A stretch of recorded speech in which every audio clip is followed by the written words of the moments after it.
영작과 문법은 조금 어느 정도 관련은 있지만 좀 별개로 출제를 하고요. 제가 생각할 때는 실제로 수능으로 모의고사를 따지면 한 문제밖에 안 나오잖아요. 그렇죠. 네. 내신에서는 이제 나오는 학교들은 좀 주로 나오기도 하고 안 나오는 학교들은 또 한두 개가 나와요. 다만 제 기준에서는 외국에서 좀 살다 온 애들, 5, 6년 이렇게 살다 온 아이들인데 영어를 잘해요. 학교 시험도 그냥 문법 이유는 모르는데 틀린 문장이 막 보이는 거죠. 아이들의 미래를 생각하는 선생님들. Teachers. 요새 질문들이 좀 학부모님이나 아이들한테 많이 오거든요. 아이들이나 학부모님들이 약간 좀 해결하거나 해소할 수 있는 자주 나왔던 질문이 영어 문법이 그렇게 중요한가? 이거에 대해서 어떻게 생각하세요? 사실 이제 상담하다 보면 문법 이렇게 많이 해야 돼요라는 그런 아이들의 얘기도 있고 부모님들도 그런 얘기를 하는 부분이 꽤 있는 것 같아요. 그러면 요거를 선생님이 이제 중등부 팀장님이시니까 네. 중등부 입장에서 영어 문법은 어떤 정도로 얼만큼 중요한지, 저는 이제 고등부를 담당하니까 고등학교에서는 영어 문법이 얼만큼 중요한지에 대해서 한번 좀 얘기를 한번 해볼까요? 사실 그냥 영어를 언어로 배우면 그냥 말을 잘하고 듣고 의사소통의 수단으로 만약에 영어를 배우는 게 목적이라면 문법을 그렇게 드립다 많이 할 필요는 없을 것 같아요. 근데 이제 우리는 사실 이제 중요한 건 입시를 하는 거니까 중고등학교 학생들에게 대학을 보내기 위한 수단으로서 이제 영어를 가르치다 보니까 거기에서 문법을 못하면 안 되는 거죠. 그러니까 중등 기준으로 보면 일단은 저희 인근 학교 중에서 저희 학원 재원생이 제일 많은 학교가 임해중이잖아요. 근데 사실 임해중은 내신 성적에서 80% 정도는 독해를 위주로 봐요.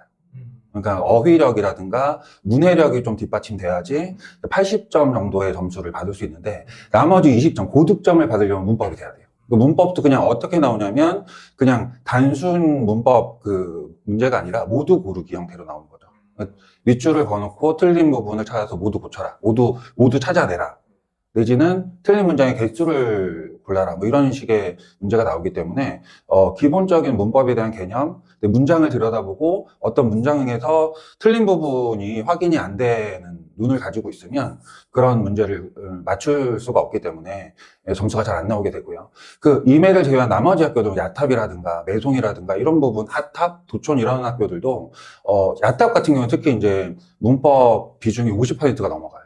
매송도 요즘에 좀 제 기복이 있긴 한데 엄청 많이 나오고 그 학교들이 좀 특징이 모두 고르기로 나오다 보니까 이제 점수를 내려면 문법이 중요하죠. 고등은 어때? 고등도 이렇게 서술형에서 제가 알기로는 예, 지금 무조건 서술형이 나오고 그 서술형에서 문법을 메인으로 물어보는 학교들이 꽤 많은 것 같은데 요새는 메인으로 물어보는 학교는 많이 줄어들었죠. 네, 이게 단순 영작인데 영작과 문법은 조금 어느 정도 관련은 있지만 좀 별개로 출제를 하고요. 제가 생각할 때는 고등학교 수준에서 문법은 사실 한 100%로 따진다면 한 30% 정도에서 한 40% 정도의 중요성을 갖고 있는 것 같아요. 꽤 높죠. 그 정도면. 생각하기 나름인데 막 엄청 중요하냐라고 했을 때는 사실 저는 아니라고 얘기를 하고, 근데 그 정도로 안 중요하면 그럼 어법을 하면 혹은 문법을 안 해도 되냐라고 했을 때는 당연히 그건 또 아니에요. 그러니까 이유가 문법 같은 경우를 배우면 실제로 수능으로 모의고사를 따지면 한 문제밖에 안 나오잖아요. 그렇죠. 네. 내신에서는 이제 나오는 학교들은 좀 주로 나오기도 하고 안 나오는 학교들은 또 한두 개가 나와요. 다만 제 기준에서는 첫 번째 중요한 이유라고 따진다면 수업할 때 문법 용어나 문법 내용을 모르면 사실 학원이나 학교에서 수업을 들을 때 좀 따라가기가 힘들 수 있다. 왜냐하면 선생님들은 대부분 이제 문법 용어들을 사용해서 설명을 해주실 거니까. 이제 반대로 생각보다 이제 문제풀이를 할 때 그렇게 중요하다고 생각을 안 하는 거는 어느 정도의 지식만 가지고 있으면 사실은 개념으로 문제를 접근하는 게 아니라 문장을 구조 분석을 통해서 문제를 풀어야 되기 때문에 뭐 제가 예전에도 영상에서 한번 찍었는데 그 뭐 관계사 같은 경우에는 사실 저희가 엄청 비중이 많고 범위가 다양한데 한 막 3시간 정도의 수업 이상을 들어야 되지만 실제로는 문제를 풀 때 이제 관계대명사 뒤에 불완전한지 완전한지 이런 거를 구조 분석을 잘 해야지 풀 수 있는 거잖아요. 그러니까 그런 부분을 봤을 때 저는 한 30-40% 정도를 차지한다. 저도 이제 중등부랑 마찬가지로 독해가 좀 중요하지 않나 그렇게 생각을 하고 있습니다. 문법에 비해서 독해 비중이 크다고 말씀하시는 거죠? 네. 근데 이제 문법을 모르면 고득점 될까요? 고득점 최상위권을 하려면 당연히 영어에서 안 중요한 게 없죠. 다 중요해요. 네, 다 중요하죠. 그러니까 문법 당연히 중요하죠. 그 관점으로 보면 이제 질문이 이제 막 예를 들어서 이런 거잖아요. 뭐 겨울방학 때, 뭐 여름방학 때 문법을 한 바퀴 더 돌린다. 그러니까 수학처럼 뭐 개념을 더 돌린다. 그렇죠. 그렇게 그 질문하는 부분이 네, 그 시간에 저는 조금 어휘를 더 강화하거나 아니면 구문 분석을 통해서 실전적으로 문제풀이하는 게 더 좋지.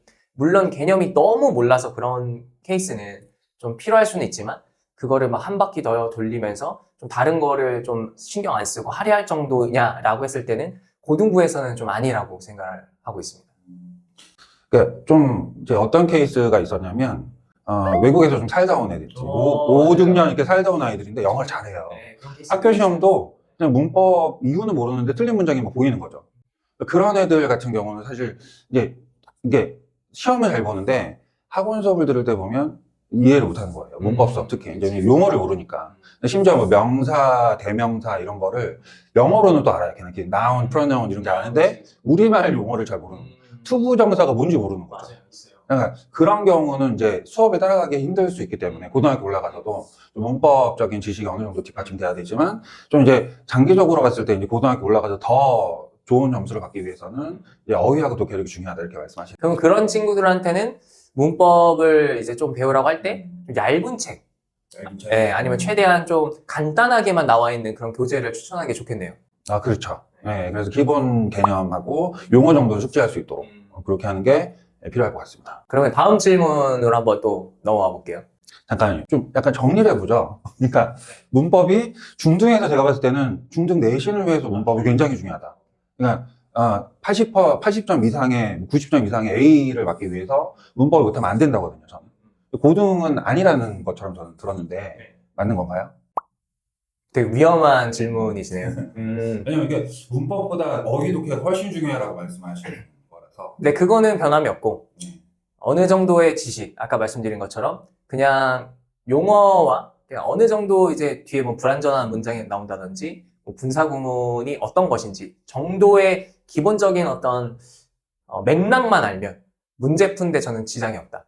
수업 시간에도 분명히 가르쳐주고 그리고 그 문장을 가르쳐주면서 좀 어떤 스타일인지 그리고 어떻게 출제가 되는지를 알려주기 때문에 이 개념을 막 딸딸딸 외울 정도로 필요가 없으니 그 기준으로 봤을 때 저는 한 40% 정도만 이해를 하고 있어도 저는 상위권이나 최상위권 가는데 문제가 없다라는 생각입니다.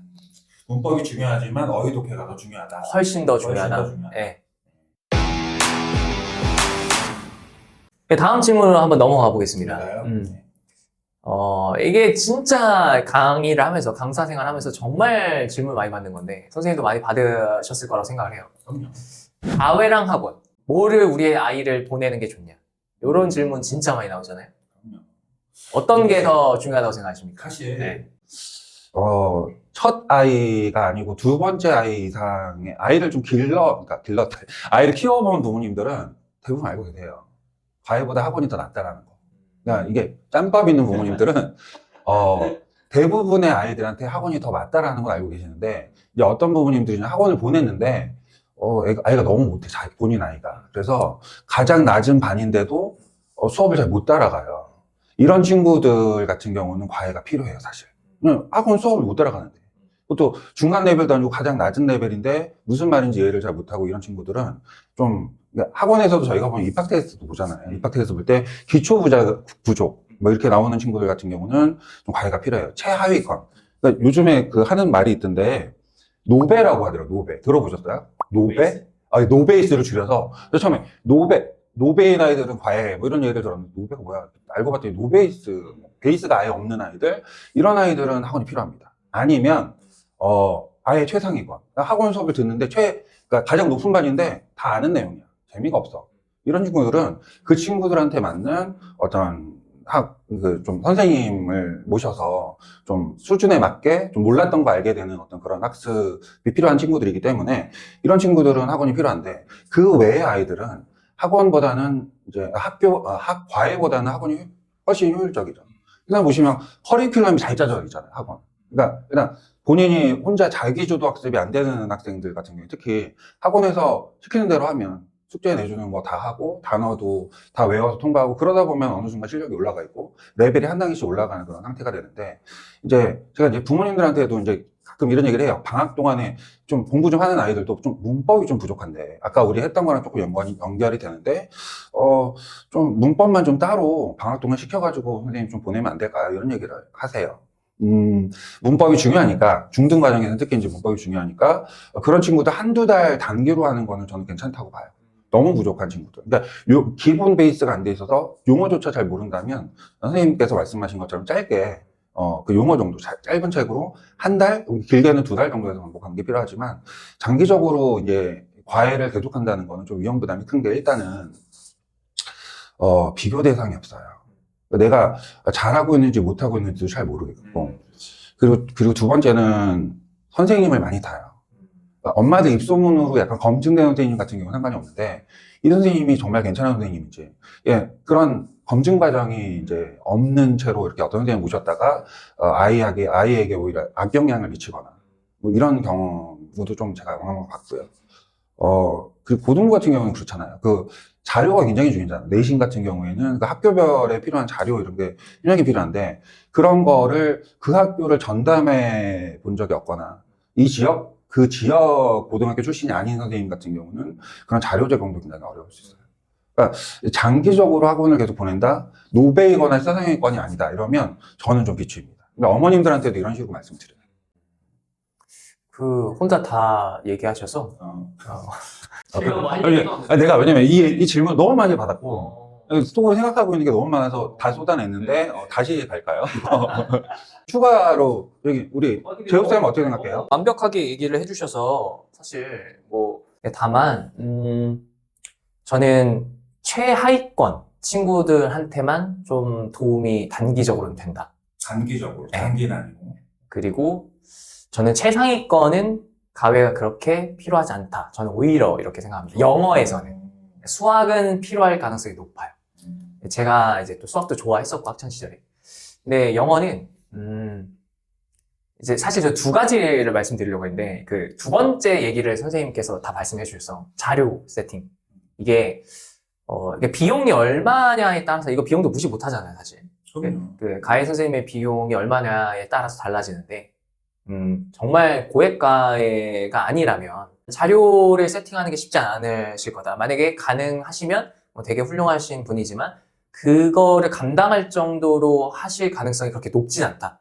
모든 가해 선생님이 그렇다라는 건 아니지만 그리고 가장 중요한 게 제가 이제 가해를 조금 조심스럽다고 생각하는 이유는 실제 이것도 너무나 경험담인데 가해를 1년 혹은 좀 오래 하고 온 학생들의 결과를 보면 진짜 모든 아이들이 공통점이 있어요. 이거는 거의 90% 이상은 다 해당되는 것 같아요. 제가 만나본 학생들은 어휘가 안 돼요.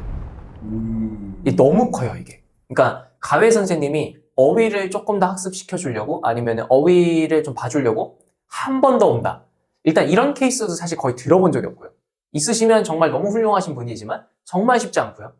근데 학원에 이제 강제성이 있고 그렇죠. 그리고 재시험을 관리를 또 하고 또 아니면 또 부르기도 하고. 근데 이제 가해 같은 경우에는 그 선생님께서 만약에 아이가 좀 못해 왔거나 이러면 그날 단어를 암기시킬 수가 없어요. 아니면 본인의 시간을 더 할애해야 되거나 아니면 수업을 못 진행하는 상황이 오기 때문에 선생님도 가해를 해보셨을 거고 저도 해보고. 여기 관련돼서 얘기할 게 조금 있는 게 제가 이제 중간에 너무 힘들어가지고 학원을 조금 파트로 돌리고 과외를 한 2-3명을 한 적이 있는데 정말 못하는 남학생을 맡은 거예요. 고2 학생인데 7등급 나왔어요. 그때.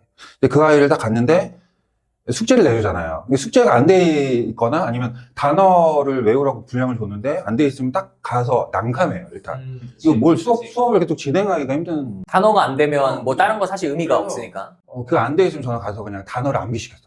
같이 읽어주고 뭐 이렇게 했는데 이게 사실 비효율적인 거예요. 단어는 아이가 집에서 외워서 테스트 봐서 통과하고 모르는 거를 수업을 통해서 배워야 되는데 그냥 가서 돈도 비싸게 주고 하는데 최소 50만 원 이상은 받는데 주 2회에 과외를 그렇게 단어 암기시켜주는 걸 할 거면 왜 과외를 하냐 이런 생각이 드는 거예요. 제가 2달을 하고 이 학생의 변화가 없어서 저는 이 학생은 안 하는 게 나을 것 같습니다. 학원으로 보내십시오.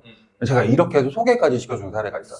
그러니까 단어가 정말 중요한데. 이제 단어가 만약에 안 되면 학원에서는 그 추가적인 학습을 좀 시켜줄 수 있고, 그렇죠? 그리고 만약에 가해가 필요한 학생들은 아까 말씀하신 것처럼 좀 단어 암기는 스스로는 좀 하려고는 하는데 문법적인 지식이 너무나 부족해서 그렇죠. 1대1로 약간 좀 케어가 필요한 친구들, 이런 아이들은 좀 가해가 필요하다는 말씀이신 거죠? 근데 이게 장기로 갈 건 아닌 것 같아요. 짧게 부족한 부분만. 그렇게 하고 결국 시스템에 맡기는 게 맞죠. 요즘에 자기주도 학습 정말 이상적이긴 한데 그게 되는 아이들이 별로 없잖아요. 그렇죠. 아이들의 미래를 생각하는 선생님들. 미처스. 그런데 이런 질문 진짜 많이 나오거든요. 대학이냐 과냐? 그러니까 대학을 조금 더 높게 쓸 거냐? 아니면 과 때문에 대학을 좀 낮추겠냐? 이런 질문 많이 나와요. 선생님은 어떤 선택을 하시겠습니까? 제가 생각하기에는 잠시만요. 다음 시간에 이어서 하는 걸로 하죠. 그럴까요? 네.